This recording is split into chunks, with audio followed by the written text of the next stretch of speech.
नागपुर में आरटीओ विभाग में बड़ा खुलासा सामने आया। परिवहन अधिकारियों ने अपने ही सहकर्मी पर झूठे अत्याचार और अपराधी मामले लगाने की गंभीर शिकायत दर्ज कराई। आरोप है कि कुछ कर्मचारियों ने उन्हें पद से हटाने और प्रतिष्ठा भूमिका करने की साजिश रची। सीताबर्डी पुलिस ने मामला दर्ज कर जांच शुरू कर दी है। हालांकि आरोपी अब तक गिरफ्तारी से बाहर है। ये जो प्रकरण है ये करीबन 2 साल पहले शुरू हुआ था। 2023 में इसी मामले में एक गुना दाखिल हुआ था सीताबर्डी पुलिस स्टेशन में, जिसमें कि रविंद्र भुयर इनके विरुद्ध एक महिला थी श्रीमती गीता सेजवल, इन्होंने गुना दाखिल करवाया था। उसमें 4-5 और भी लोग थे जिनका स्टेटमेंट लिया गया था, जिसमें कि सेक्सुअल हरासमेंट के केसेस और एट्रोसिटी के तहत जो सेक्शन है उसके तहत गुना दाखिल किया गया था।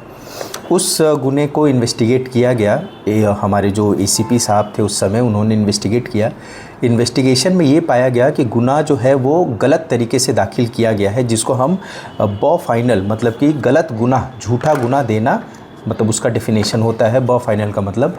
तो उसको इन्वेस्टिगेशन में ये पता चला।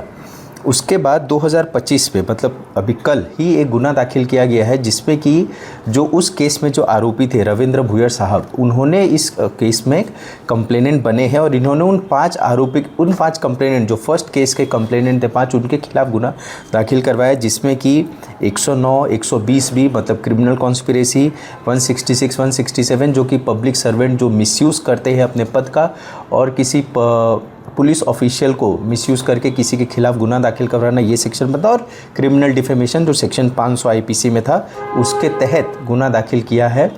तो इसमें हम प्रॉपर छानबीन कर रहे हैं, इसमें हम डॉक्यूमेंट्री एविडेंस कलेक्ट कर रहे हैं और इस केस को सीताबर्डी पुलिस स्टेशन के अमोल गोरे साहब है जो इसको इन्वेस्टिगेट कर रहे हैं।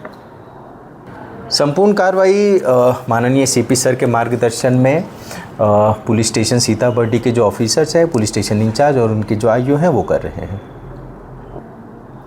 जहाँ तक मुझे लगता है कि इस प्रकरण में शायद और आरोपी के नाम सामने ना आए, क्योंकि जो पहले गुना है उसमें ऑलरेडी जो कंप्लेनेंट थे, जो 4-5 लोग थे, उनके ही नाम इस केस में दिए गए, जो कि 5 नाम हमारे पास ऑलरेडी अवेलेबल है। तो ये फिक्स्ड केस था, ऐसा नहीं है कि इसमें हम और आरोपी को ढूंढ रहे हैं, क्योंकि प्रकरण बहुत ही स्पष्ट है इस केस में।